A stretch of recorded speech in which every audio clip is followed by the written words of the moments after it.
आईला नेऊन द्या. लहान मुलं म्हणजे देवाघरची फुलं असे आपण सर्वजण म्हणतच राहतो, पण तसेही आमच्या घरात असे बघा भरपूर लहान मुलं आहेत. आणि सगळ्यात महत्त्वाची म्हणजे आमची आजी.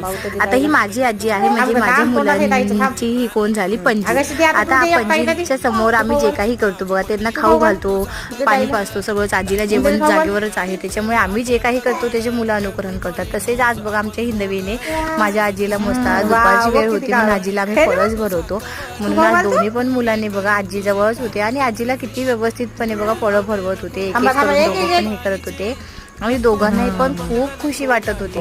कारण की आज खूप दिवसानंतर काय केलं होतं, आज आम्ही त्यांना भरवायचा चान्स दिला होता. बघा कधी वेळही मुलांनाही कळायला पाहिजे की आपणही आपल्या आजीची आपण अशी काळजी घेतली पाहिजे होती. मोठे होऊन त्यांनाही चांगले संस्कार भेटावे, त्यांनाही प्रत्येक गोष्ट ही लहानपणापासूनच माहिती व्हावी यामुळेच आम्ही मुलांना पण काय करतो, आजीला खाऊ घालण्यासाठी त्यांना सांगतो आणि मुलांनाही याच्यामध्ये खूप आनंद वाटतो.